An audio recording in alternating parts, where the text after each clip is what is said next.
What a welcome that was. Please do have your seat. I thank you, I thank you, I thank you.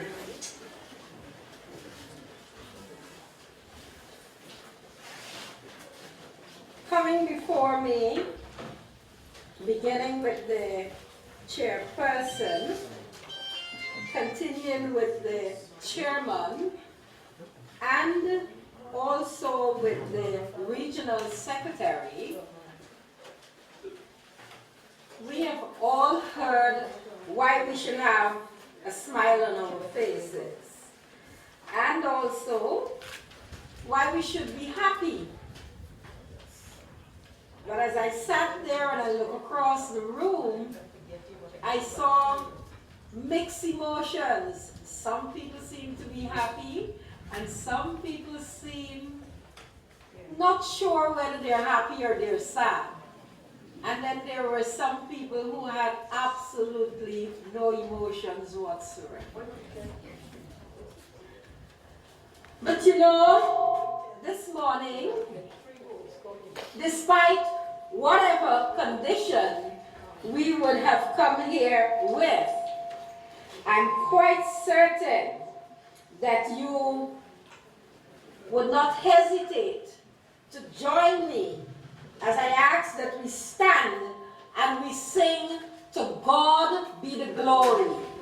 Great things he has done." And I'm going to ask Madam Chairperson to come with her talented voice and lead us with that.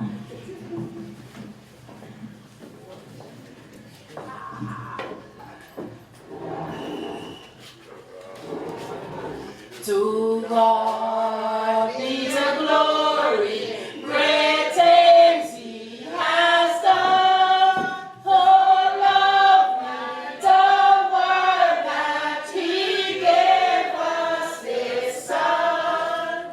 Though we live like atonement for sin, and open the life in that only glory. Oh, praise the Lord,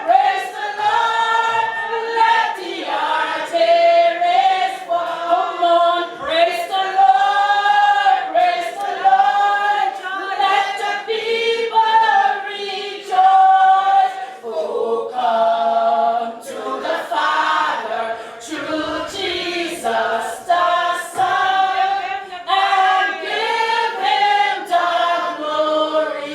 Great things he has done. Come on, praise the Lord, praise the Lord, praise the Lord. Come on, lift your voice, let the arteries fall. Praise the Lord, praise the Lord, praise the Lord. Let the people rejoice. Oh, come to the Father through Jesus the Son, and give him the glory. Great things he has done. Hallelujah.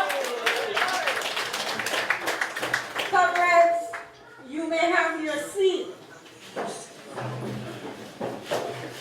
I just wanted us to sing that song for us to recognize what we have achieved is not of our own standing, but it is the will of God. Whatever you perceive him or her to be, it was the will of God that has brought us to where we are today. I'm not here to preach. I will leave that for Madam AA to do so. I will not attempt to do so. But you know, coming to Region 2, at this juncture, in the arena of the People's National Congress reform, makes me feel elated. And I'm hoping that the people in Region 2 will feel that way too. in this particular region, I know that PNC people did not have a voice for 23 years. I know that in this very region, to declare that you were PNC means that you were committing suicide, as we would say. It means then that you wanted to be like Jesus. I said, I'm not preaching. And you didn't mind being nailed on the cross because of your fervent belief and your association with the greatest party in this region, the People's National Congress Reform.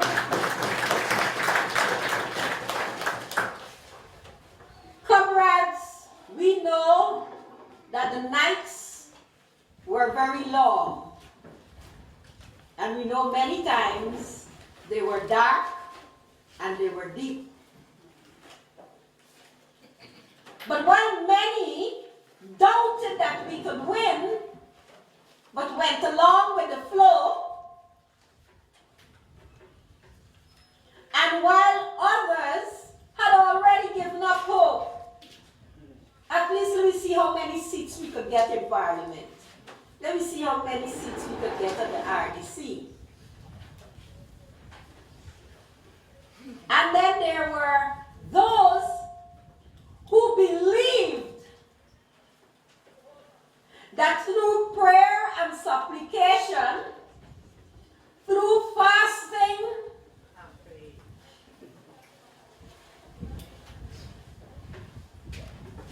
that we can do all things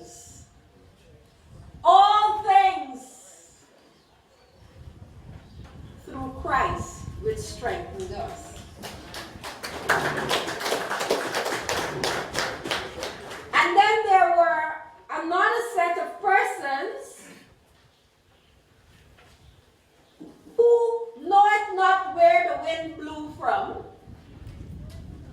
They weren't sure whether we would win or whether we would lose. They weren't sure whether we would win and they would steal it again from us. But they believed in their party. They believed in their party. And they held on to that momentum that came from the east, west, north, and south. And I say that because when you're on the campaign trail, you get to go all over the place. You don't get to, you have to. And so, as you go to the east, you felt the beat. When you went to the west, you felt it even more. And then when you get to the north and to the south, you knew that something different was happening. And not only that, when you spoke to persons of various persuasions in our country, a blessed country, where we can have several persuasions of belief, persons were telling you that they and their fellow believers were making supplication for change.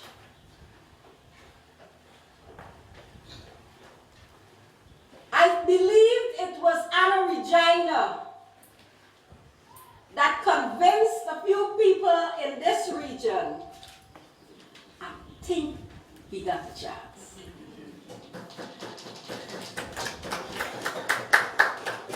When they saw persons out there who in the past would not have dared to be anywhere close to where PNC was having a meeting. But when they saw those persons out there celebrating a victory to come, I believe it was there when some of our members say, I can't allow them to outdo it. I can't allow them to outdo me. And hence, even though I'm so sure, I might as well join in the thing. But that was quite an eye-opener, not only for us, the leadership of the PNCR and the AFC,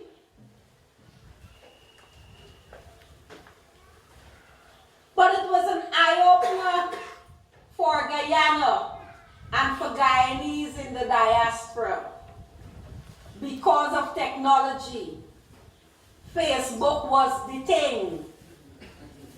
And so when those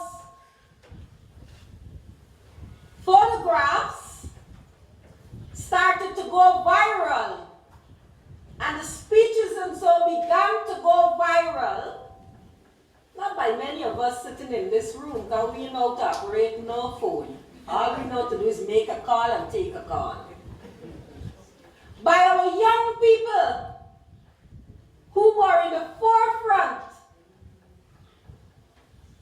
not as patriotic as we are, because to them something wrong with us,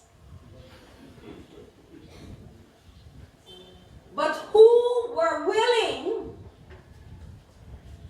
to use what they knew best, and that was technology.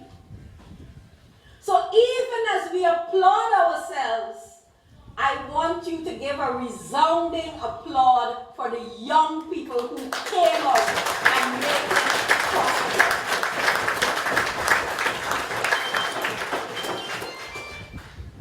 I am a politician, and I can stand here and talk all day. But that's not what I'm here for. So let me attend to the business at hand.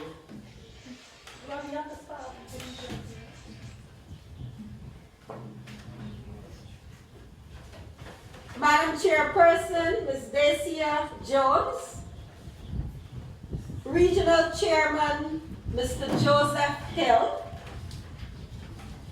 our own icon and Regional Secretary, Comrade Doreen Duncan, AA,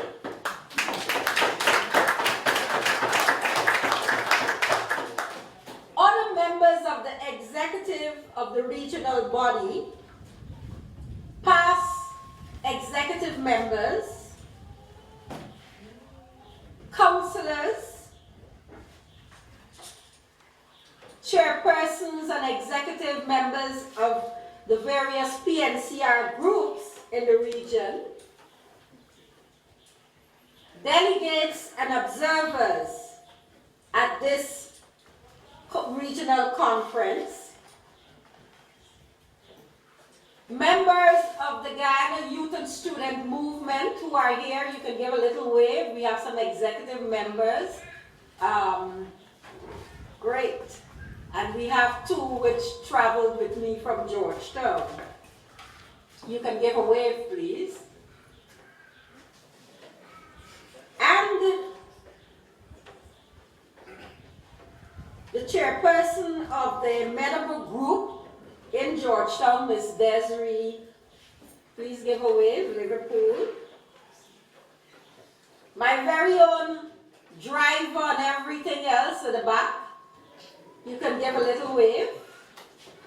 I know he was marking time last night. I was at another meeting and we were going all day and it was getting past 9 o'clock and he knew he had to start making pickup at 3 o'clock this morning, and I know he was wondering when this woman will stop, but we are here, thank God, and we are safe. Also members from our headquarters, Congress Place. We have photographers, we have PR people here. So they've just given us a little wave at the back. And my own PR person, where is Aubrey? There at the back, traveled again with me from Georgetown.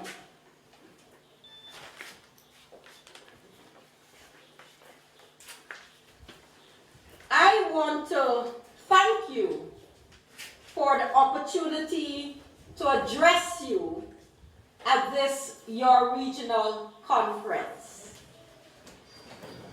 I want to also extend best wishes to you, the organizers, and the delegates and observers at your conference, and kindly accept my best wishes for a successful conference.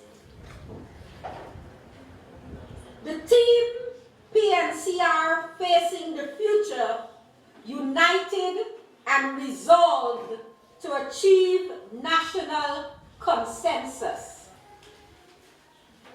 is very far-reaching and very deep. For the PNCR has never turned its back on the future of Guyana. No matter how dim the forecast, under the still harsh realities of a fading colonialism, we face the future with all its uncertainties. After independence, we began to chart a resolute course to forge a united people with a firm resolve to achieve national consensus. A consensus rooted in our common bitter experiences of slavery and indentureship.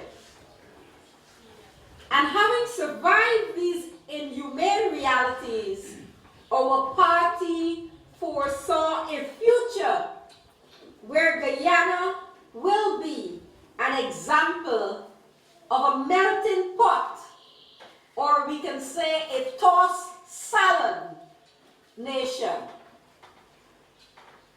And so the theme, though new, speaks to ideas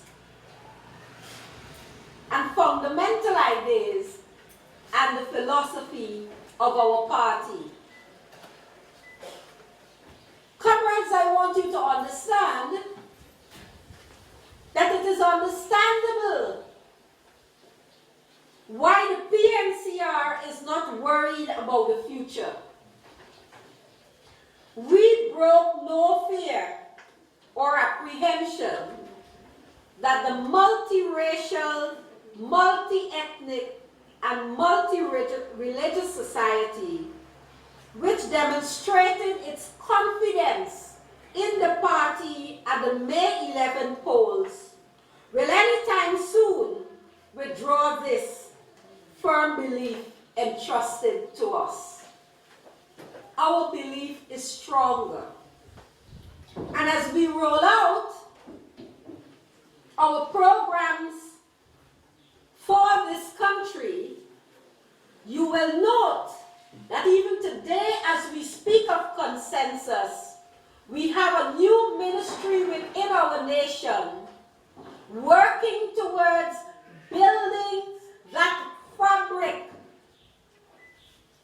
that disintegrated fabric, that torn fabric of our society, seeking to build national unity. It is called the Ministry of Social Cohesion. And so, even as we take government under a new leadership, the party is committed to its ideals. It is committed to its philosophy. And that is not of a Guyana that is segregated, or a Guyana where persons are identified by the color of their skin and the texture of their hair, but rather one where a person born here or achieved naturalization can be seen as a Guyanese, whether in Region 2 Region 1, Region 10, Region 9, or any region, our philosophy is that we must be one people, one nation, fulfilling one destiny. It is our firm resolve to defeat the purveyors of propaganda who are busy sowing seeds of discord throughout the Republic. It is our party's unwavering commitment to weave an indistinguishable whole, the various strands of the Republic into an unbeatable team, capable of responding swiftly, intelligently, and decisively to any challenging or crisis that threatens the unity of our country. I ask you, comrades, can we do it? Yes, Comrade. Then, comrades, we must admit that our party will never falter from pursuing the motto, that very motto that we have adopted several years ago, and the one which I just mentioned, and the one to which we all pledge. That is that motto that is written indelibly in our minds. And once again, I repeat it. One people, one nation, and one destiny. There are still many in our society licking their wounds from the May 11 defeat, who are determined to sow seeds of mistrust, nurture seedlings of doubt, and hope that under the stewardship of the PNCR and the AFC administration, Guyana will reap harvest of unending distrust. And your region seems to be a playground for this type of efforts by these provocateurs.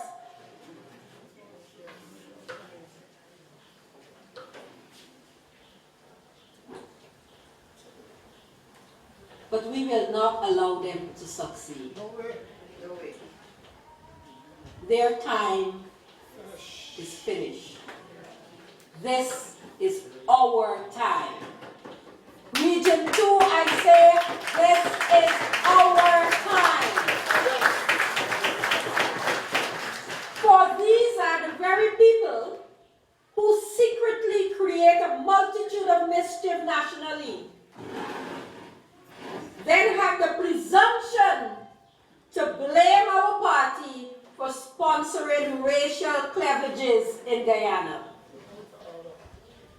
These are the same people who have not yet recovered from the bitter electoral loss, but are maintaining that unless the PPP is in power, the rest of the society, especially our Indian brothers and sisters, will suffer criminal reprisals. And today, even as we speak, the Minister of Public Security is meeting with some international agencies to continue the task at a level where we do not have the capacity to carry out investigations as to where these people are getting these guns from. Guns are not walking across our borders. They're not turning up at our immigration desk and asking to be stamped in. But they're across the length and breadth of our country. And a few light-hearted ones, I must say, believe that they will get away with it. I want to tell you, comrades, not with David Arthur Granger as our president.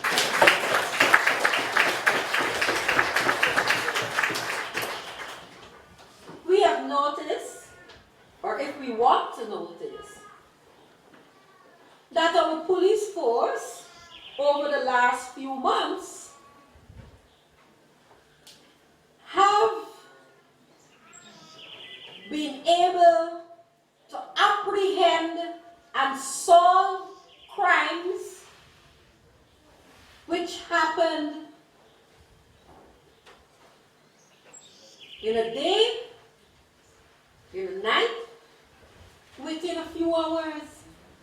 The same police force. And so word is catching on that you either shape up or you shape out. Shape up or shape out. And I want to assure you that this is a matter that is discussed the most at our cabinet meetings. And this is an area of concern that is being attended to as priority. As priority. But even as the provocateurs will try to do all sorts of things, I want to remind all of us of what our late founder leader, the great Lyndon Forbes Sampson Burnham, said during his inaugural address following the historic PNC win in 1964 at the polls, which is still the guiding principle and philosophy of our party. And I quote, he said, "This government holds that all the people of this country are equally important, whether they belong to a large group or a small group. To us, the Amerindians are important. To us, the Chinese are important. To us, the Portuguese are important. To us, the Europeans are important. To us, the mixed races are important. To us, the Africans are important. To us, the East Indians are important." End of quote.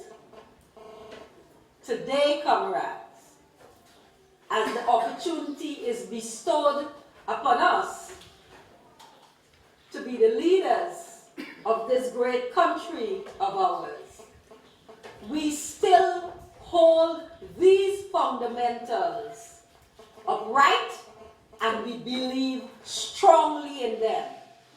That to build this country, a government of national unity must see all its people as important, and that is the government that you have today.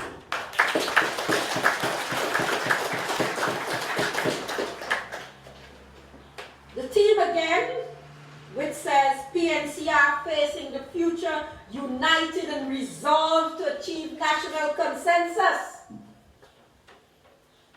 And so, in an ironic way, we have come full circle to the social realities that envelop and blanketed Guyana when the first PNC government assumed office.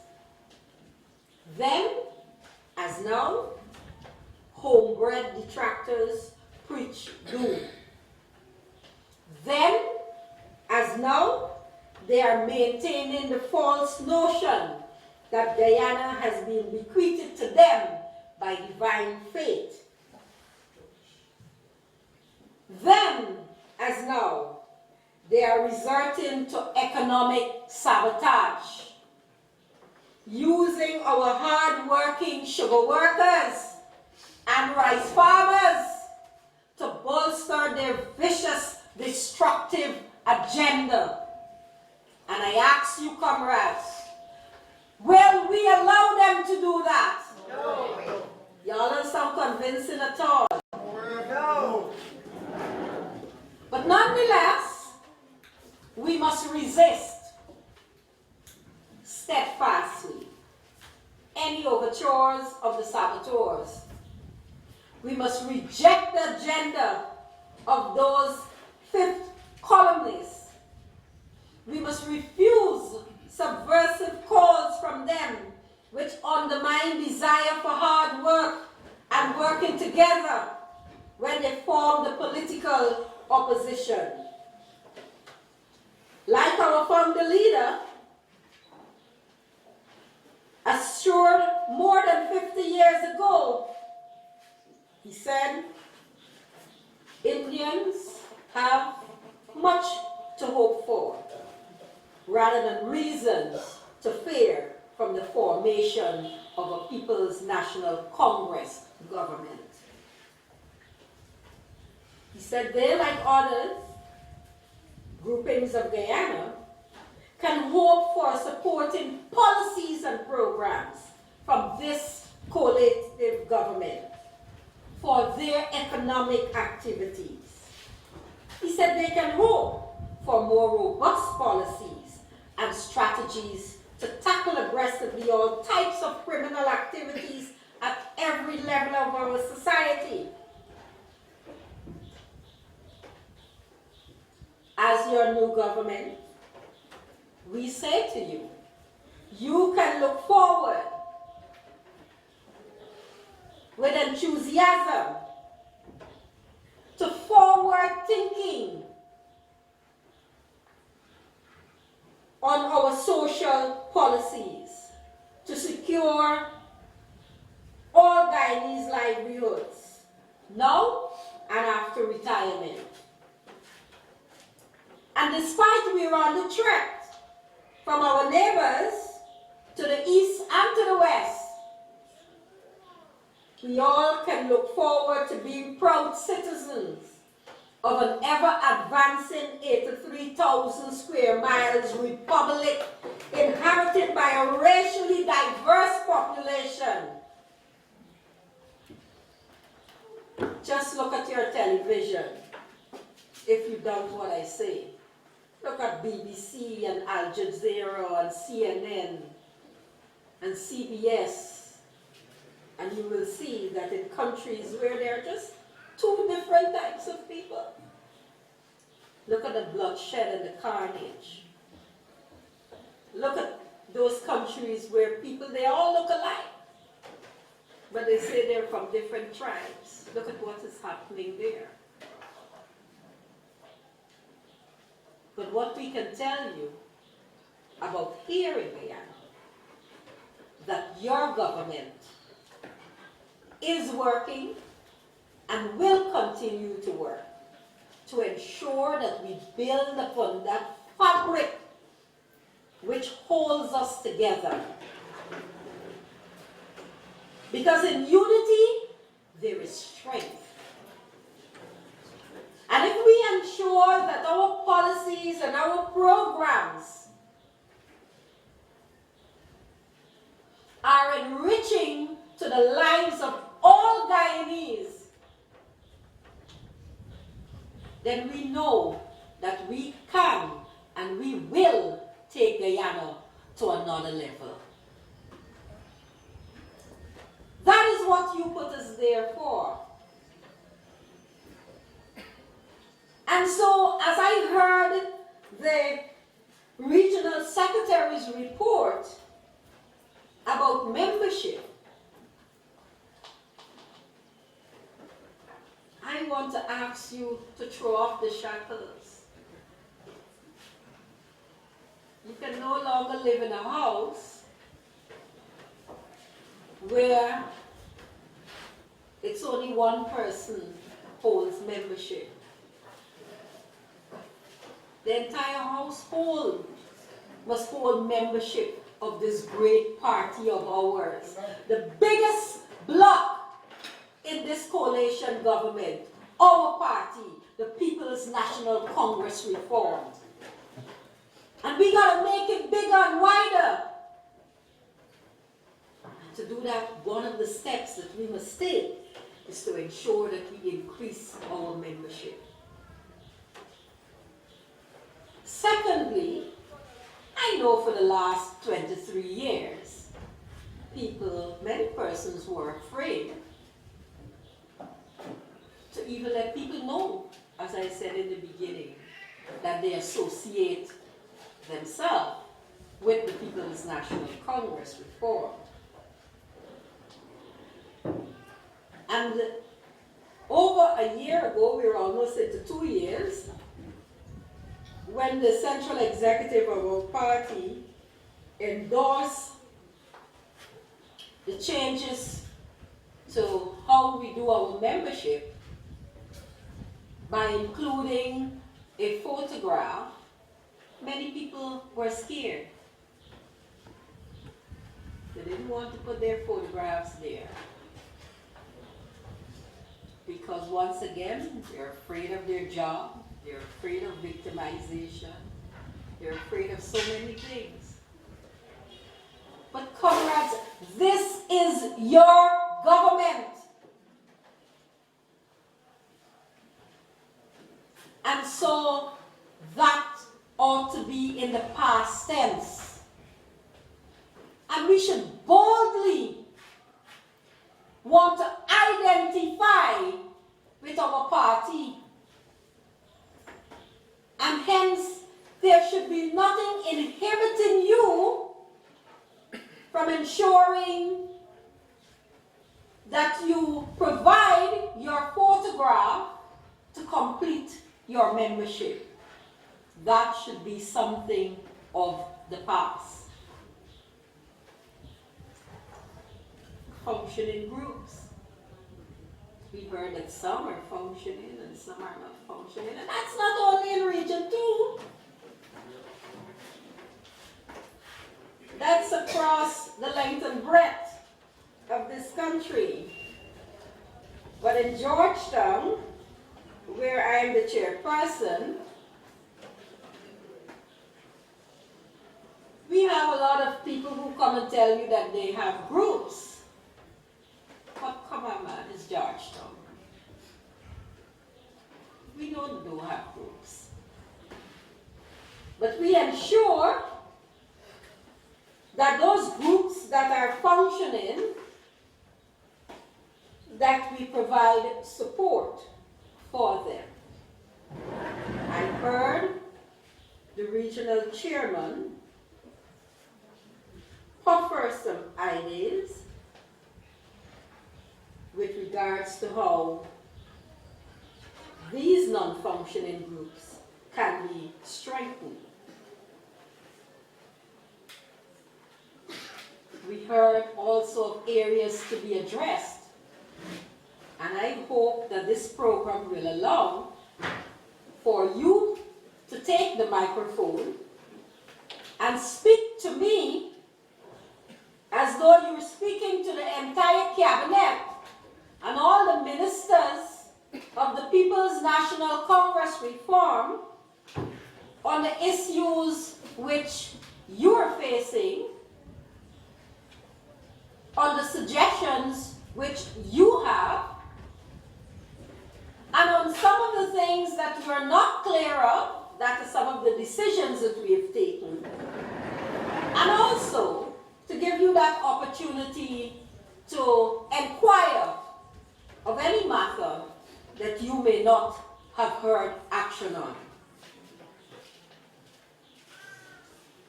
We heard about the flooding in Liberty.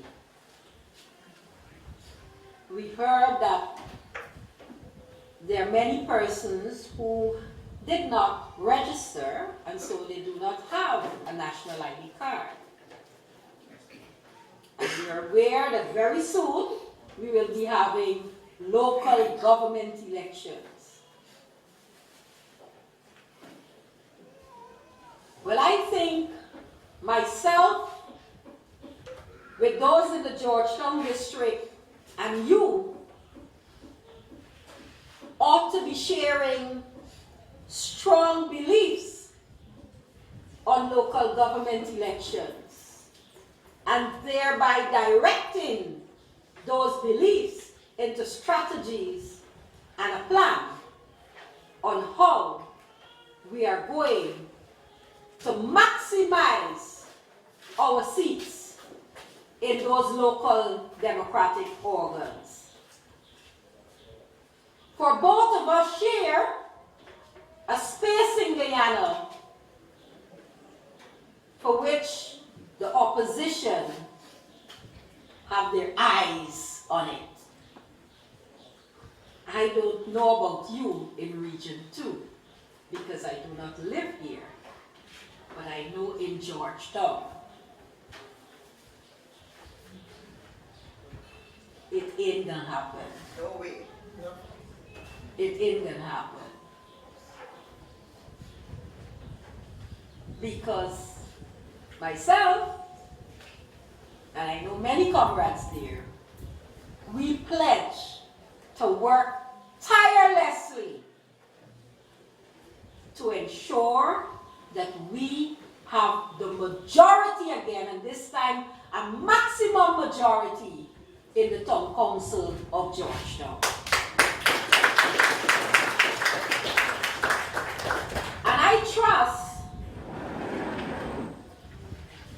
that as you have 5 seats on the RDC and 1 in the National Assembly, I trust that that same spirit will embolden you in Region 2.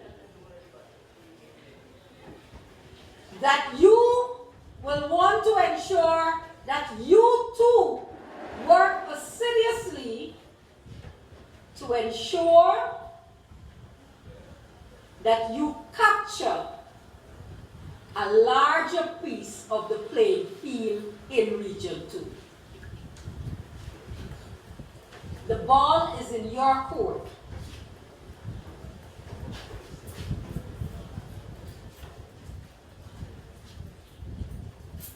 And it would be remiss of me to leave this podium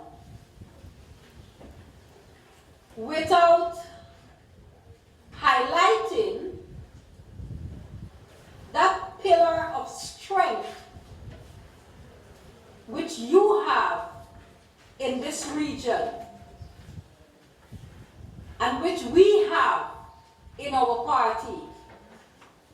I speak of none other than Comrade Doreen Duncan AA.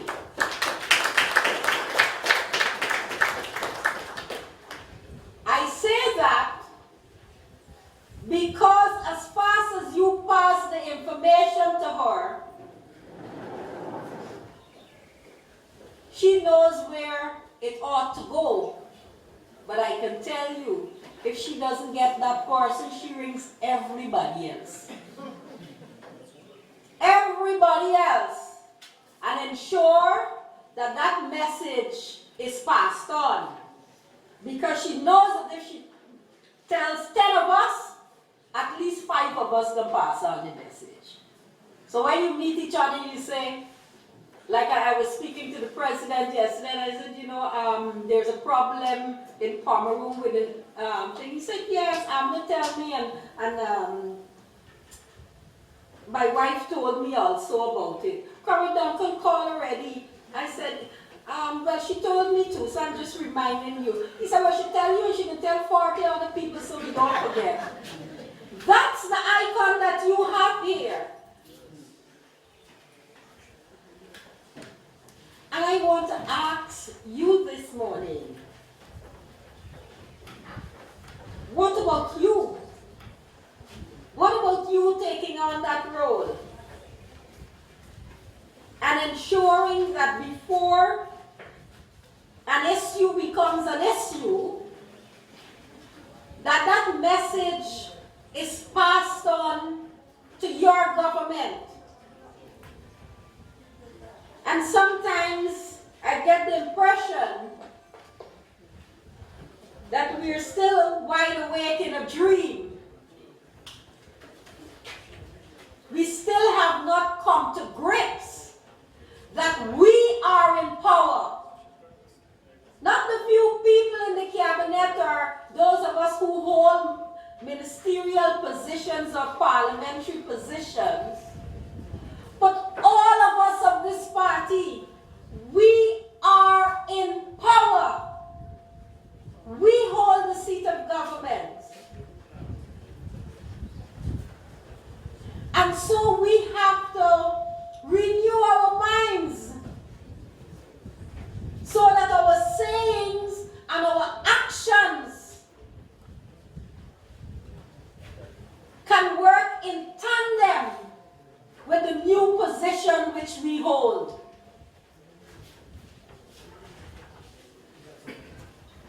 You cannot speak to us as y'all got to do something for us.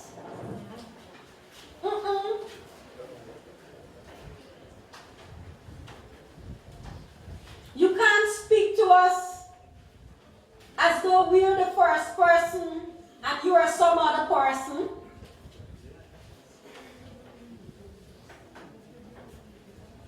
You cannot walk around giving the impression to people as though we win, but I ain't really know what's going on.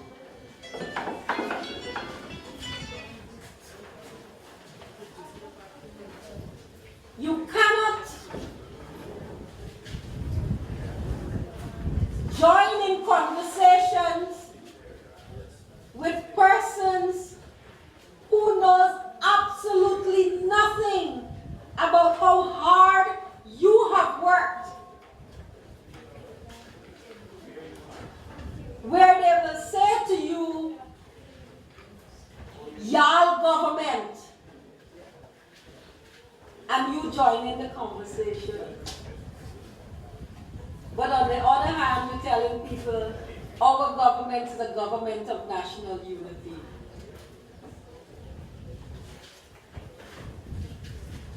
And so this morning,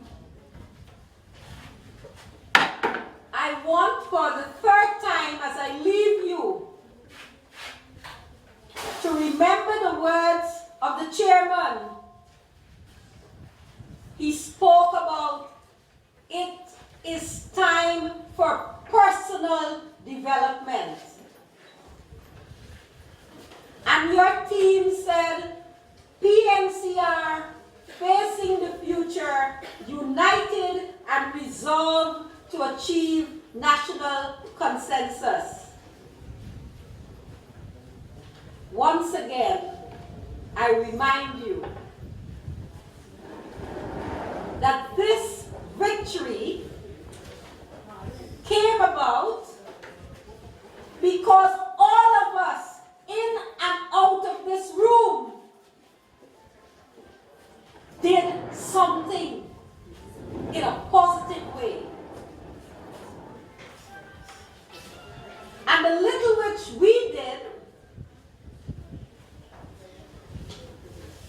was met with a multiplying effect by the I am that I am. And so despite the few days after the 11th, when we were counting over and over and over again, getting the same results, but having requests for a next recount, and a next recount, and a next recount, comrades,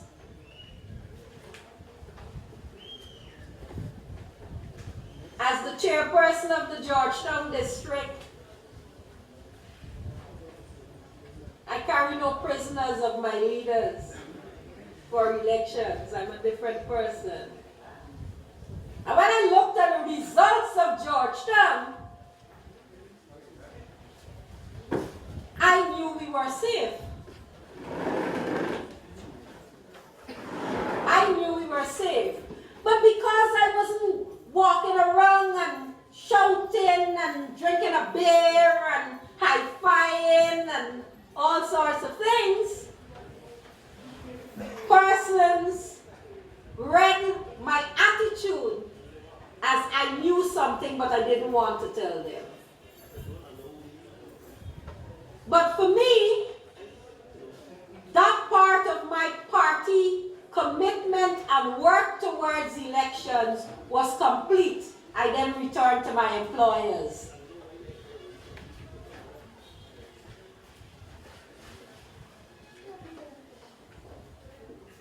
I'm saying that to leave you once again with this. We have won.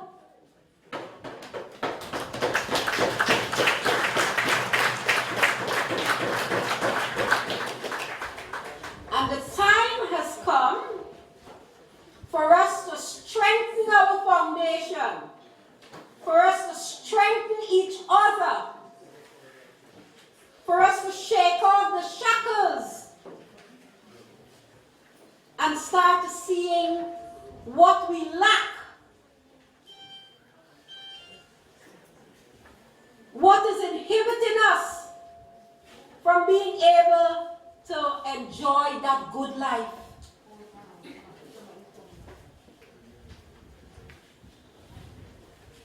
And notwithstanding all of that, at least we can walk with a smile on our faces. And at least, come on, comrades, let's lift our shoulders high. We worked hard, we toiled day and night, and the victory is ours. I say to you, let us keep the victory for this fight, the next fight, the other fight, the other fight.